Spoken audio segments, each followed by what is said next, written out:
Good evening, everybody. I hope you all had a great lunch. And this is, I guess, our last presentation for the day. So, as our EV fleet is growing, we're adding more and more EV fleet. Our charging needs are growing too. So we have these great people here today to help us the questions that we all come across. I want to introduce you to Marissa Campbell from Mitra, and then we have Michael Hoffman from ChargePoint, and then we have Michelle Brown from Pioneer eMobile. Thank you so much for being here and to help us with our questions that we all come across on daily basis. So I want to start with Marissa. What are the biggest challenge in bringing sufficient power to fleets? I think there's a couple things. The first thing is obviously where you're located and how much transformer capacity is something that folks talk about all the time. But understanding how your fleet moves is really important. Oftentimes, we put a lot of our charging infrastructure and bring our power behind the fence. And there's very, very often that we need charging when we're in the world. And so I think when you look at bringing power to your site, obviously working with your utility is super key. If you're in SMED territory, they're so helpful and they have all these amazing tools to help you get what you need. But then to understand how does that translate to how you actually use your fleet in the world is really key. Thank you, Marissa. Next question is for Michael. So, Michael, how early, if someone is planning to install the infrastructure, how early they should engage with their utility company? I would say at least 18 months beforehand, if not even longer. I think it's not really a secret that it takes quite a bit of time to get a new distribution service, pretty much anywhere across the country, but especially within California, whether you're working with PG&E, SMUD, some of the Southern California utilities. I would say the guidance would be anywhere between 18 to 24 months that you'd want to start planning if you're doing large distribution utility upgrades. Thank you, Michael. Okay, Michelle, next question is for you. So, what are the typical timelines for deploying the charger infrastructure? So, as Michael said, if you haven't called your utility 18 to 24 months ahead of time, or your grid is delayed, we can bring in power um, pretty much immediately and give you something to fill that grid gap until your utility is there. There's quite a few. As Michael was saying, there's depending on where your utility is, will depend on how long, but also how much power you can get and when. So work with them early, but if you haven't, we can help you out. Can I jump into this question, even though you didn't ask me to?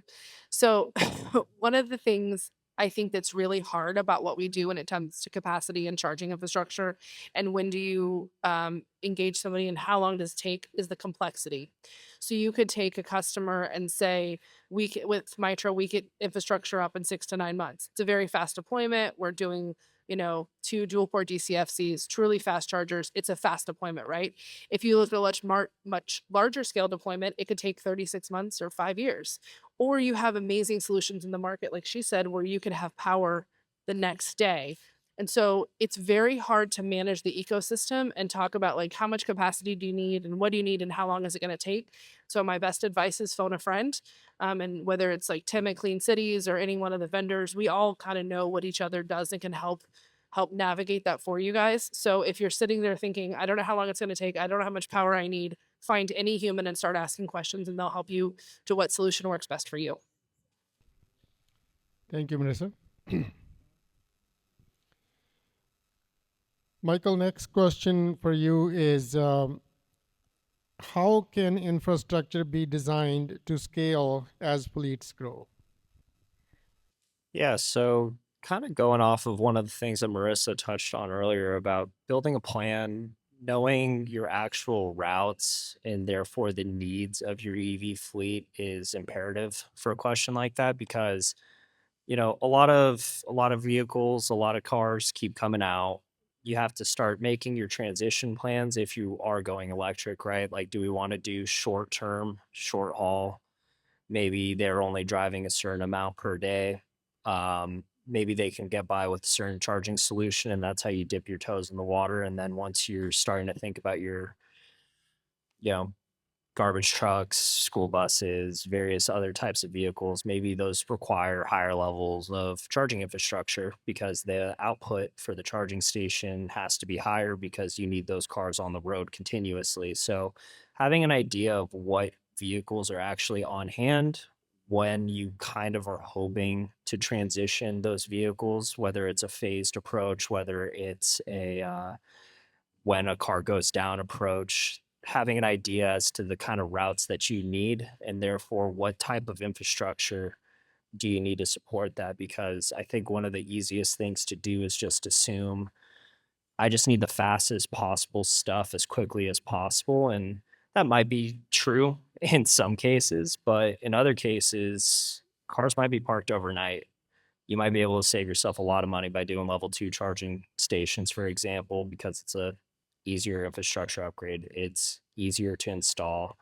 And then as you're planning out cars that actually need that quick turnaround, then building that into the plan for the future. Thank you, Michael. I have a follow up question on that. So, in consideration with the utility equipments like switchgear, transformers, can you elaborate on that when someone is planning to design the infrastructure or even to expand it in the future? Yeah, so not to touch too much into politics, but it is a little bit important in the world of switchgear. The lead times for that is a lot longer than what we saw in that kind of pre-COVID era, and then a little bit of that post-COVID era. So sometimes I've been getting advisories that switchgear can take anywhere between 36 to 52 weeks just to get that on hand. So if you need switchgear, that's kind of why I said that 18-month to 24-month parameter because it takes a while, unfortunately, because you have so many companies working towards and trying to source the same materials in order to make the same things. Whether you're a car manufacturer, whether you're a switchgear manufacturer, even in our case, an EV charging manufacturer. So yeah, switchgear can take a while, so that's kinda why I was saying build out some time if you're really doing a serious upgrade. Thank you, Michael. Michelle, I don't know if you know about this program. This question came from A to Z. What is one incentive program that working well and why? What is an incentive? One incentive. I don't know. No, that's fine. It probably be one of the grants, Something or AZ is that, working that on. I'm not maybe sure. someone from AZ has more information on that.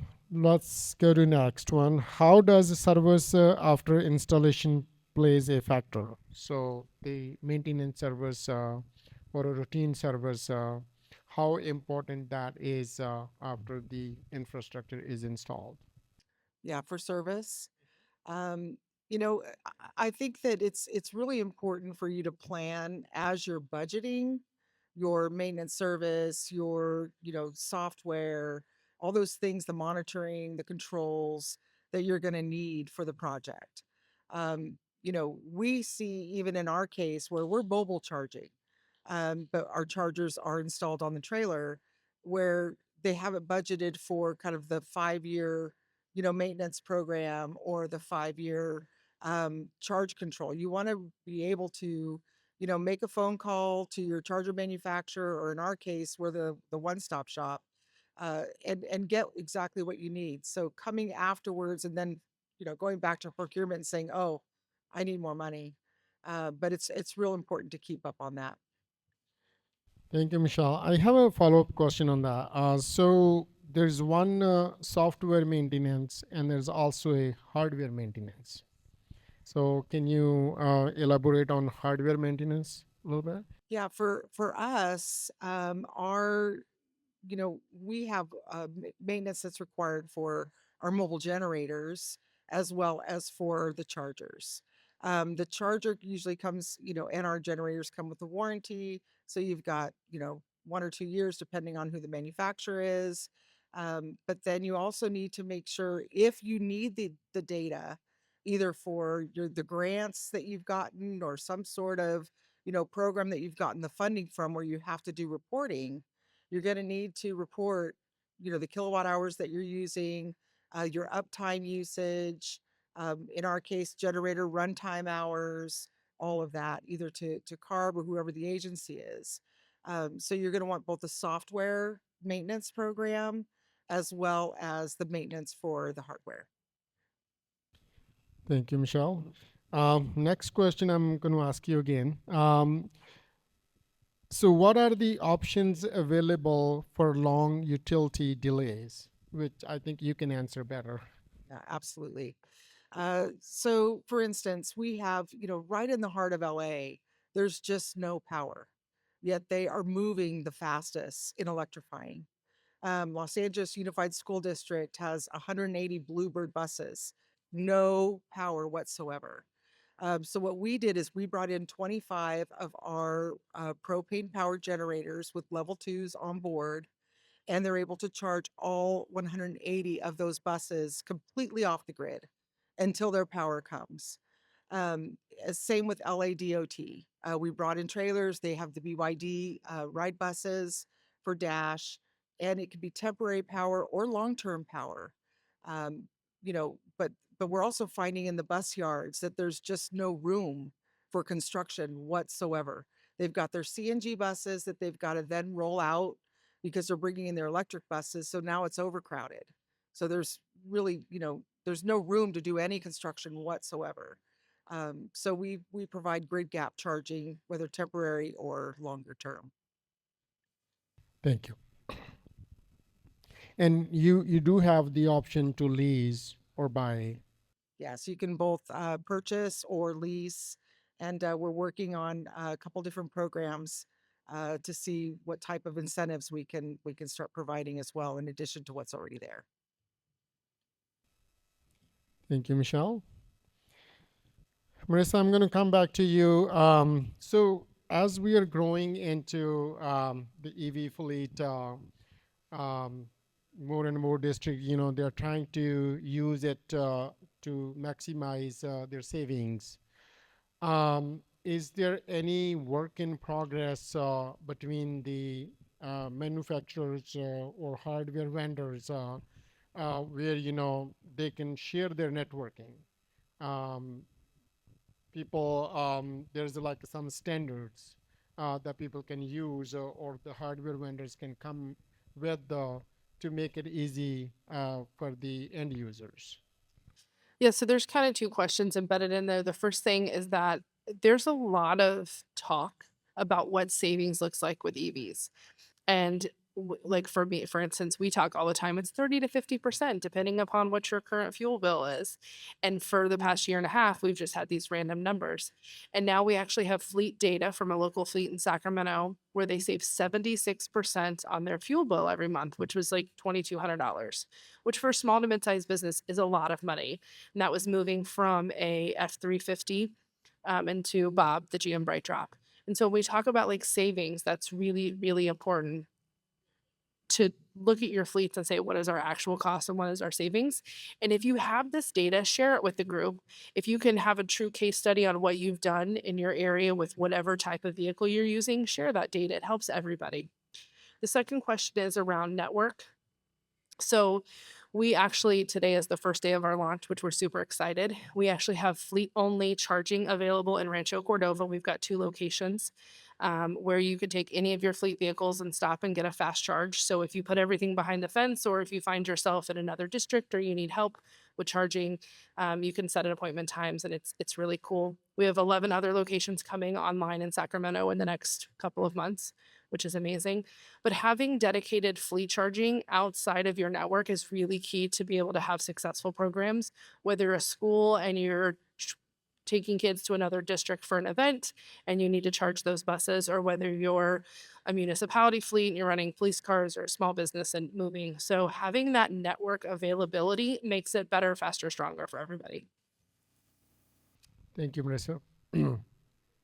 Michael, question to you, pretty much same question to you. Is In Charge also working on building any collaboration with other vendors um, as far as sharing chargers or sharing network? Yeah, so I don't want to get too into the particulars on that just because I don't interact with that side of the fence as often. What I can say is that it's as EV infrastructure keeps being deployed, as more and more cars are going electric, it's imperative to have roaming agreements, right? It's going to be important to be able to have vehicles that, or sorry, fleets that are able to say, well, I know that I'm typically using a charge point station. However, now I need to use this other software. And then how much time do I really have to sign up for another provider? I want to still use the same one. So it's important for us, and we've signed roaming agreements with many companies over the last 4 or 5 years. And it's one of those things where roaming for public infrastructure as a whole is something that we're always exploring. We're always integrating, working with different providers in order to try to make sure that there's not as many stranded assets as possible. Thank you, Michael. Uh, Michelle, question for you on your mobile unit. Can you elaborate on funding availability for the mobile unit? So our units are powered by propane. In fact, we work Suburban, who was up earlier. We work very closely with Suburban, both propane and renewable propane. I mean, the CI scores are extremely low, and we believe there should be more funding out there to enable electrification through clean fuels than there is. But there is some funding available. There's the new low no school bus grant that provides for leased infrastructure. There are a couple of others. In fact, Molly and I were talking earlier about some grants that may be available. So we think maybe the VW mitigation, we don't know. We're going to check that out. But there's Carl Moyer, and then there are also, for instance, LADOT used Caltrans funds. So there's a couple different programs, and if you have any questions, I can help you find some of the funding for that. Thank you, Michelle. And I think you kind of gave me the reason, but I'm going to ask this question anyway. So, what are the advantages of using propane for charging electric buses? So, we found that with a few of our customers, they had their electric buses sitting for months, in one case, over a year. And the reason for that is the grants came out, everybody went and did, got as many, school buses or vehicles or whatever that they could on those grants. And then they had to wait for infrastructure. Um, so the advantage of using propane is that it's got a very low CI score. Propane is a clean fuel. It's renewable propane is cleaner than 49 states. The only state that it's not cleaner is Vermont because they're using uh, hydro. So I mean, it's just a clean fuel, and it's readily available. It's a low cost fuel. I do calculations almost daily for customers based on how many hours they charge, how many vehicles, how many days per year, and it's very cost effective. And it's enabling those assets to get on the road today, which is why we fight for the grants because, you know, we're actually lowering emissions by getting those buses on the road or those vehicles on the road than keeping the diesels on the road until they wait for infrastructure. So propane is just I mean, it's a natural fit. We find that a lot of our customers already have propane vehicles that they're now switching over to electric So they have propane, and again, it just makes sense to enable decarbonization. Thank you, Michelle. And I'm sorry, the last question also goes to you on this one. Uh, do does your e-mobile unit needs a permit? Um, can you? Yeah, sure. So the eBoost, it has a carb compliant prime generator. So it can fall under either what's called a PERT permit through CARB, which is the portable registered equipment permit. It takes about 8 weeks to get the permit and costs like $805. It also can get a permit under your air quality management district. We've got a program with South Coast Air Quality Management District where we're supplying the charging for their rental program that they're launching. We also have permits in LA, Bay Area Air Quality Management District through City of Fairfield. So there are permits required, but because it's mobile, it's a completely different permit process, and it's pretty simple to get through. Thank you. First, I'm going to come back to you. So, as a lot of school districts or heavy-duty commercial vehicles, we're struggling with the range. Is there any new technology in progress, or is any work being done to help with that, extend the range or get more range? So we work closely with General Motors, and obviously the GM Bright Drop is for sure my favorite truck on the road. With 270 miles weighted range, it makes a really great solution for metro and urban areas.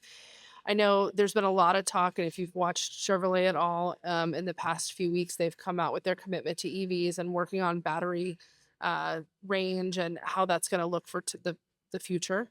And they're committed, and not speaking for GM because I'm not GM, but they are very much committed to this and they're committed to developing technologies. There's a ton of technology throughout the world that's coming up so fast. And I think one of the things that there feels like there's a lot of risk in if I commit to a vehicle today with the range, like for example, I commit to getting GM Bright Drops. What if in 12 months there's batteries that truck now goes 500 miles? And so part of the reason why we built our program the way we do to allow customers to lease is to reduce some of that risk in the new technology. And I think that we are literally in the wild, wild west and the frontier. This is like the gold rush of back in the day. And so things are going to change fast and there's a ton of developing technologies, but we have to use what works with the use case today for what's available, whether it's propane, whether it's EVs, whether it's natural gas, whatever it is, there are options today that work that are cleaner, more sustainable fuel sources. Thank you, Marissa.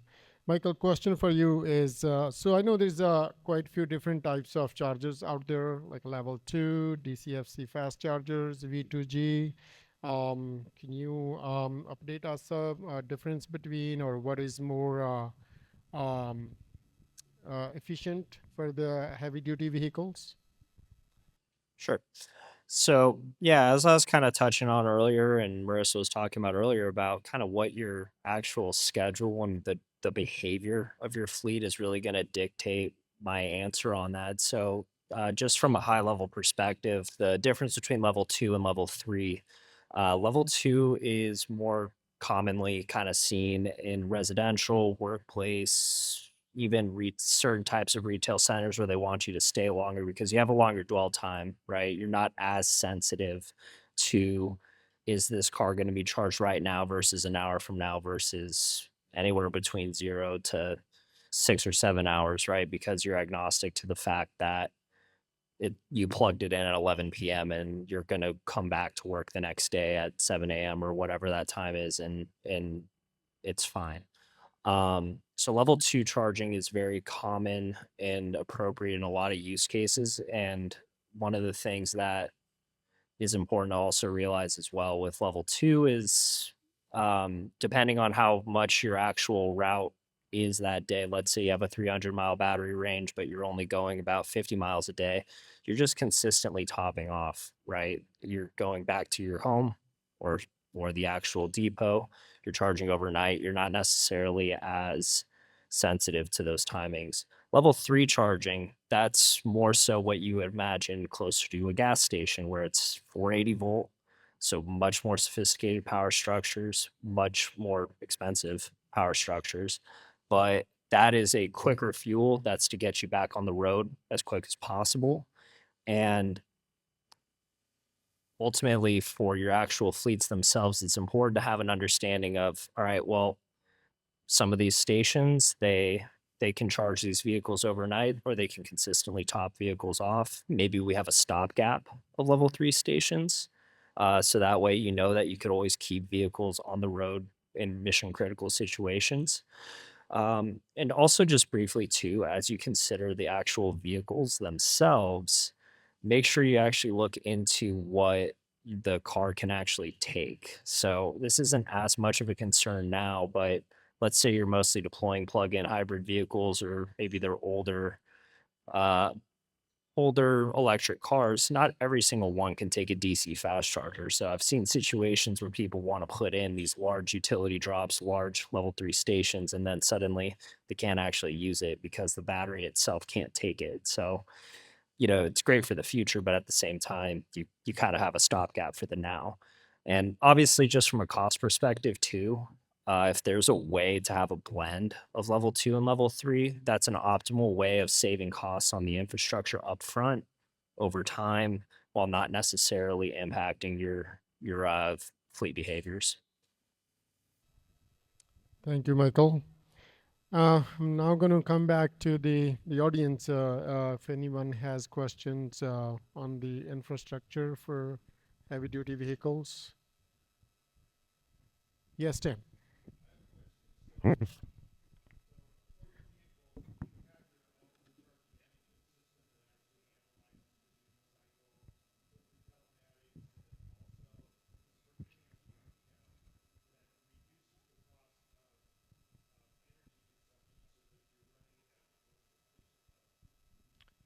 Yes, yes, yes, and yes. So yeah, um, the software is really important for a lot of different reasons, right? So just from a high level perspective, just having the actual visibility and insights into where the state of charge is on your vehicle is important. Having power management capabilities that actually can curtail charge rates to something that makes sense. So, for example, if you want off peak charging, or you want to set parameters that don't allow the site as a whole to hit your demand charges, you can program that into the software. The software will speak to the stations. Stations will speak to the batteries of the vehicle and therefore adjust the behavior.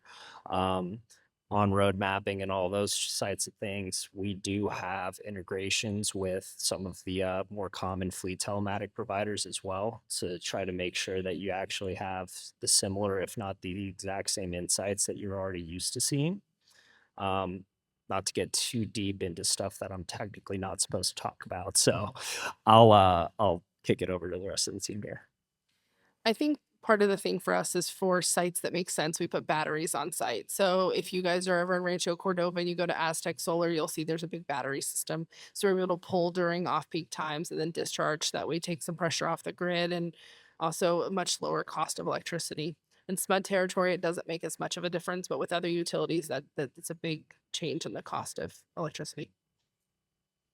And we're completely off grid, so you're not getting any demand charges or utility bills from us. Any other questions?